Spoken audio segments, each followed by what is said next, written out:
to storyboard.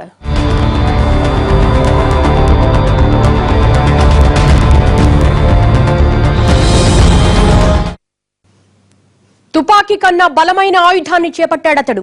తూటా కన్నా శక్తివంతమైందే ప్రయోగించాడు. అందుకే తీవ్రవాదంలోకి అడుగుపెట్టిన 2 ఏళ్లకే హీరో అయ్యాడు. 20 ఏళ్లకే హిజ్బుల్ ముజాహిద్దీన్ కమాండర్ గా ఎదిగాడు. అతడి తలపై 10 లక్షల రివార్డు ఉందంటే ప్రభుత్వానికి అతనంత మోస్ట్ వాంటెడ్ అర్థమవుతుంది.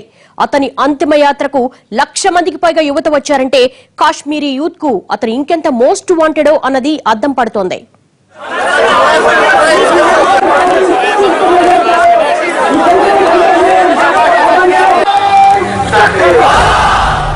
అతనేమీ రాజకీయ నాయకుడు కాదు, సినిమా హీరో అంతకన్నా కాదు. కానీ అతని అంతిమ యాత్రకు 1,00,000 మందికి పైగా కాశ్మీరీ యువత హాజరయ్యారు. అడుగడుగునా అతని పేరును స్మరిస్తూ నినదిస్తూ ముందుకు కదిలారు. అతని శవంతో సెల్ఫీలు దిగేందుకు ఎగబడ్డారు.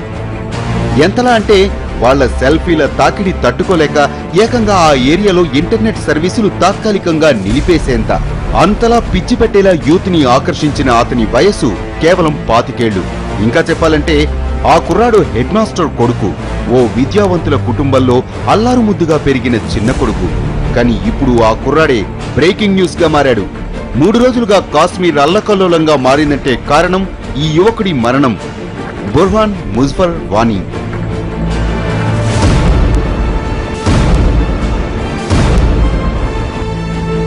దశాబ్దాలుగా నివురుగప్పిన నిపులా రగులుతున్న కాశ్మీరంలో వేర్పాటువాద కాంక్షను మరోసారి దిక్కులు పిక్కటిల్లేలా ఎలుగెత్తి చాటిన యువకుడే బుర్హాన్ ముజఫర్ వానీ. అందుకే దక్షిణ కాశ్మీర్లో అతను హీరో, ఓ సెలబ్రిటీ. ఇంకా చెప్పాలంటే చాలా మంది యూత్ కు అతని ఆరాధ్య దైవం. తీవ్రవాద బాటలోకి వేలాది మందిని ఆకర్షించిన మ్యాగ్నెట్ బుర్హాన్. సాధారణంగా తీవ్రవాదులంటే ముసుగులేసుకుని ఆనవాళ్లు కూడా కనిపించకుండా ఉంటారు. మీడియాకు సందేశాలిచ్చినా, ప్రభుత్వానికి సీరియస్ వార్నింగులిచ్చినా తమ ముఖాలు మాత్రం బయట పెట్టరు. కానీ బుర్హాన్ తీరే వేరు. ఎప్పుడూ ఎక్కడా ముసుగేసుకుని కనిపించడు. ఏ సవాల్నైనా బహిరంగంగానే చేస్తాడు. తాను మాట్లాడిన వీడియోలు, తీవ్రవాదులతో కలిసి సాధించిన విజయాలు, యువతను తీవ్రవాదం వైపు నడిపించే విధానాలు అన్నీ పబ్లిక్ గానే చేస్తాడు. నిజానికి ఒక తీవ్రవాదికి సంబంధించి ఇన్ని ఫోటోలు, వీడియోలు రిలీజ్ అవటం నిజంగా వింతే. ఈ తెగింపు చూసి చాలా మంది దూకుడు అనుకున్నారు. కానీ ఇది వేలాది మందిని తీవ్రవాదం వైపు ఆకర్షించే టెక్నిక్ అని తెలుసుకోలేకపోయారు. బుర్హాన్ వానీ అనే అతను చుట్టూ ఒక లెజెండ్ బిల్డప్ చేసింది ఈ తీవ్రవాద సంస్థలు. లెజెండ్ అంటే ఒక హీరో. మనం ఎట్లయితే శివాజీ, రాణా ప్రతాప్ సింగ్ వీళ్ళ గురించి, టిప్పు సుల్తాన్ కొంచెం ఉంటే కొంచెం మసాలా కలిపి చేస్తాం చూడండి, హీరోగా చేస్తాం.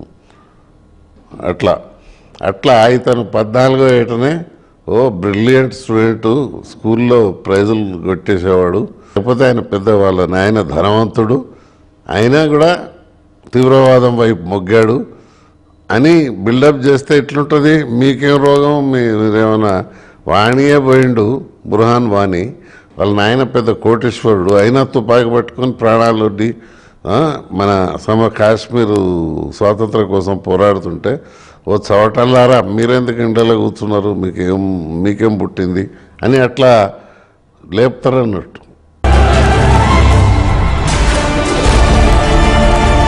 బుర్హాన్ ముజఫర్ వానీ 1991లో ఓ ప్రధానోపాధ్యాయుడి ఇంట్లో పుట్టిన 2వ కుమారుడు. అతని అన్న పేరు ఖలీద్ ముజఫర్ వానీ. చిన్ననాటి నుంచి మంచి క్రికెటర్ అవ్వాలన్నది బుర్హానీ కల. కానీ 6 ఏళ్ల వయసులో కార్గిల్ యుద్ధం బుర్హానీ మనసుపై బలంగా నాటుకుంది. దేశమంటే ఏమిటో తెలియని ఆ వయసులో భారత్ అంటే కసిని పెంచుకున్నాడు. బుర్హాన్ 15 ఏళ్ల వయసులో ఓసారి అన్నతో కలిసి బైక్ మీద వెళుతుండగా భద్రతా దళాలు వాళ్లను అడ్డగించి ఖలీద్ను అదుపులోనికి తీసుకున్నాయి. కానీ వారి నుంచి బుర్హాన్ తప్పించుకుని పారిపోయి తీవ్రవాదిగా మారాడు. అప్పటికి దక్షిణ కాశ్మీర్లో వేళ్లూనుకుంటున్న హిజ్బుల్ ముజాహిద్దీన్లో చేరాడు. తొలినాళ్లలో బుర్హాన్ దూకుడు చూసి కుర్రతనం అనుకున్నారు. కానీ 2 ఏళ్లకే తన సత్తా ఏమిటో చాటి హిజ్బుల్ ముజాహిద్దీన్ కమాండర్ స్థాయికి ఎదిగాడు. బుర్హాన్ వానీ, ఈ బుర్హాన్ వానీ అనే అతను 21 సంవత్సరాలు అతను ఏంటంటే చూడటానికి ఒక ఫిల్మ్ స్టార్ లాగా ఉంటాడు. అప్పుడే 6 ఏళ్ల నుంచి మిలిటెన్సీలో ఉన్నాడు. ఇతను ఏంటంటే ఇతనికన్నా 2-3 ఏళ్ళు పెద్ద అనుకుంటాను. అతను లాస్ట్ ఇయర్ అతను మిలిటెంటే, అతన్ని లాస్ట్ ఇయర్ ఏంటంటే ఆర్మీ వాళ్ళు ఒక ఎన్కౌంటర్లో చంపేశారు. సో అప్పటి నుంచి ఇతను కూడా ఏంటంటే రేడార్లో ఉన్నాడు. ఇతను ఏంటంటే ఒక బాగా డబ్బున్న కుటుంబం నుంచి వీళ్ళిద్దరు అన్నదమ్ములు ఉన్నారు. సో వీళ్ళు అసలు మిలిటెన్సీ ఎందుకు తీసుకున్నారు అనేది అదొక దాంట్లో ఒక రూట్ కాజులో వెళ్ళాలి. కమాండర్గా ఎదిగిన బుర్హాన్ ఉగ్రవాదంలో ఓ కొత్త ఆయుధాన్ని కనిపెట్టాడు. తుపాకీ కన్నా బలమైన ఆ ఆయుధం పేరే సోషల్ మీడియా. అందులో తూటా కన్నా శక్తివంతమైన మాటలతో యువతను ఆకట్టుకున్నాడు. కాశ్మీర్ విముక్తికి మీ రక్తం చిందించాల్సిన సమయం ఆసన్నమైందంటూ ఆవేశంగా వీడియో పోస్టులు పెట్టేవాడు. తాను హిజ్బుల్ కమాండర్లతో వివిధ రకాల ఆయుధాలతో తీసుకున్న ఫోటోలు ఫేస్బుక్ వాల్ మీద పోస్ట్ చేసేవాడు. 2014 నుంచి బుర్హాన్ కి సోషల్ మీడియాలో ఫాలోయింగ్ పెరిగిపోయింది. ఇక ఈ సోషల్ నెట్వర్క్ మాధ్యమంగానే తన సందేశాల్ని పంచేవాడు. ప్రభుత్వానికి హెచ్చరికలు జారీ చేసేవాడు. సోషల్ మీడియా ద్వారానే ఎక్కువ మంది యూత్ కి చేరువయ్యాడు బుర్హాన్. పట్టుమని 25 ఏళ్లు కూడా లేకపోయినా తీవ్రవాద భావజాలాన్ని మెదళ్ల కుదుళ్లలో ఎక్కించడంలో దిట్టగా మారాడు. ఒక్కసారి తన ప్రసంగం వింటే చాలు సాధువుల్ని కూడా సాయుధ తీవ్రవాదులుగా మార్చేసేంత మాట తీరు అలవర్చుకున్నాడు. భద్రతా దళాలకు, పోలీసులకు బహిరంగ సవాళ్లు విసరటం వంటి చర్యలతో యూత్ లో హీరో అనిపించుకున్నాడు. మిలిటెంట్ అంటే ఎక్కడో బార్డర్ అవతల టెంట్లో నక్కి దాక్కునేవాడు కాదు, ధైర్యంగా ముందుకొచ్చి పోరాడేవాడు అన్న పదునైన మాటలతో భారీగా యువత హిజ్బుల్ ముజాహిద్దీన్ వైపు ఆకర్షితులయ్యేలా చేశాడు. బుర్హాన్ భావజాలానికి దిగువ మధ్యతరగతి యూత్ ఎక్కువగా ఆకర్షితులయ్యారు. దీంతో నెమ్మదిగా బుర్హాన్ కరిష్మా కూడా పెరుగుతూ వచ్చింది. అది ఇప్పుడు ఏ స్థాయికి చేరిందంటే ఒక్క బుర్హాన్ వలనే దక్షిణ కాశ్మీర్లో ఇన్నాళ్లు బలంగా ఉన్న లష్కరే తోయిబా వంటి విదేశీ ఉగ్రవాద సంస్థల కన్నా హిజ్బుల్ ముజాహిద్దీన్ ఎక్కువగా పాపులర్ అవడమే కాదు, గడచిన 2 ఏళ్లలో ఎక్కువ మంది కాశ్మీరీ యువత చేరికతో బలం పెంచుకుంది.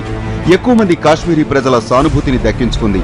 ఇదిలా ఉంటే 2015 ఏప్రిల్ 18న భద్రతా దళాల కాల్పుల్లో బుర్హానీ సోదరుడు ఖలీద్ మరణించాడు. ఖలీద్ను పట్టుకుని వెళ్లి చిత్రహింసలు పెట్టి చంపేశారన్నది అతని తల్లిదండ్రుల వాదన. దీంతో భద్రతా దళాల మీద పంతం పెంచుకున్న బుర్హాన్ బహిరంగంగానే వాళ్లకు సవాల్ విసిరాడు. దమ్ముంటే తనను మట్టుబెట్టమని సవాల్ చేశాడు. ఇది సోషల్ మీడియాలో పెద్ద సంచలనమైంది. అప్పటికే బుర్హాన్ మీద వారెంట్ ఇష్యూ చేసిన భద్రతా దళాలు అతన్ని మోస్ట్ వాంటెడ్ లిస్టులో చేర్చి అతని తలపై 10 లక్షల రివార్డు కూడా ప్రకటించారు. అప్పటికే జమ్మూలో మారిన రాజకీయ సమీకరణాలకు తోడు సోదరుడి మరణం బుర్హానీని తీవ్రంగా కలిచివేసింది. దీంతో ఓ 4 రోజుల కిందట మరో వార్నింగ్ వీడియో రిలీజ్ చేశాడు. త్వరలో కాశ్మీరీ పండిట్లు భద్రతా దళాలే లక్ష్యంగా భారీ ఎత్తున దాడులకు దిగుతామని హెచ్చరించాడు. అప్పటి నుంచి భద్రతా దళాలు బుర్హాన్ మీద నిఘా పెంచాయి. తాజాగా ఈద్ వేడుకలకు కోకెర్నాగ్ దగ్గరలో ఉన్న బందూరా గ్రామానికి బుర్హాన్ వస్తున్నాడని ఖచ్చితమైన సమాచారంతో భద్రతా దళాలు కాపు కాశాయి. అనుకున్నట్లుగానే ఈ నెల 8వ తేదీన సాయంత్రం బుర్హాన్ మరో 2 తీవ్రవాదులతో కలిసి ఆ గ్రామానికి చేరుకున్నాడు. అప్పటికే కాపు కాసిన భద్రతా దళాలు అతనిపై దాడి చేశారు. ఎన్కౌంటర్ జరుగుతున్న టైంలో బందూరా గ్రామస్తులు కూడా పోలీసులపై రాళ్లు రువ్వారంటే బుర్హాన్ కి దక్షిణ కాశ్మీర్లో ఉన్న సానుభూతి ఎంతో తెలుస్తుంది. చివరికి 2 గంటల కాల్పుల తర్వాత భద్రతా దళాలు బుర్హాన్ను మట్టుబెట్టాయి. ఉగ్రభూతం ఎందుకిలా విరుచుకుపడుతోంది? కాశ్మీరంలో కల్లోలం సృష్టించబోతోందా? వివరాలు బ్రేక్ తర్వాత చూద్దాం.